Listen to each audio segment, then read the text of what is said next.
Hi parents, just wanted to give you a quick example of how you're going to be presenting the Sort by Shapes activity with your student. So this is a print activity, not a computer activity.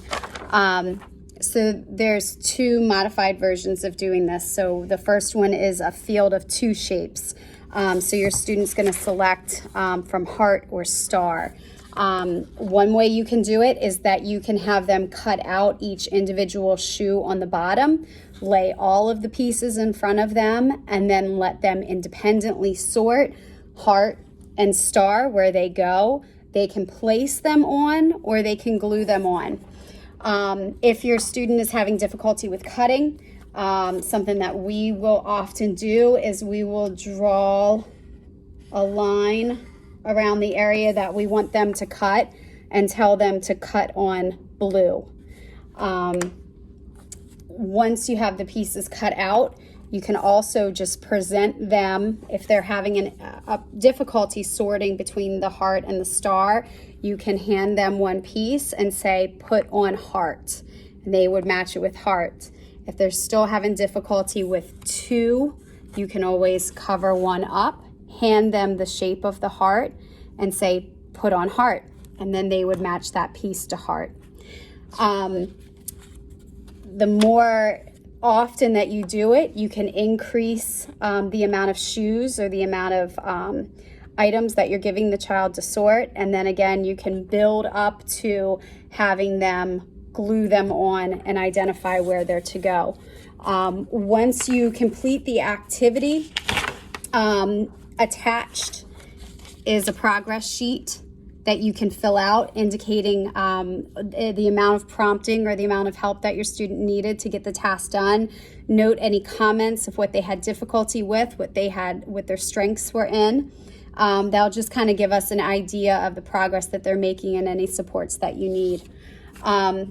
Another example in this is if your student was successful with the field of two, you can also give them 3 shapes to sort. If visually they need more boundaries of where they're supposed to be properly placing the items, again, you can kind of highlight where they're going to go. And you can do them in different colors if you need to. Put the triangles in the blue box, put the squares in the yellow box, put the hearts in the red box. So that's just some different ways to modify the activity to help them. 2 different types of scissors that we typically use in the classroom. These ones have a ring on the end of them. So the student is just going to grasp and squeeze these. This is going to increase their hand strength as well. A lot of times when they start out with these, they do require some hand-over-hand assistance. Next step up, we call these the zebra scissors. These are spring-loaded scissors, so they give that bounce. So as the kiddos are cutting, it kind of makes it a little easier and gives them the help, and then they're guiding and directing the scissors where to go. Again, you can come behind them and you can do a hand over hand and assist them, reminding them to keep their eyes on what they're cutting. If you went on ahead and you drew a line, having them follow that line, stay on blue, stay on yellow, keep cutting, verbally prompting them throughout the activity to make sure that they aren't looking around when they're cutting and then kind of cutting all over the place, having them attend and having them look at what they're doing the whole time.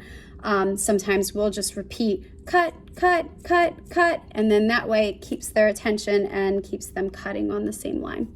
Thanks, guys.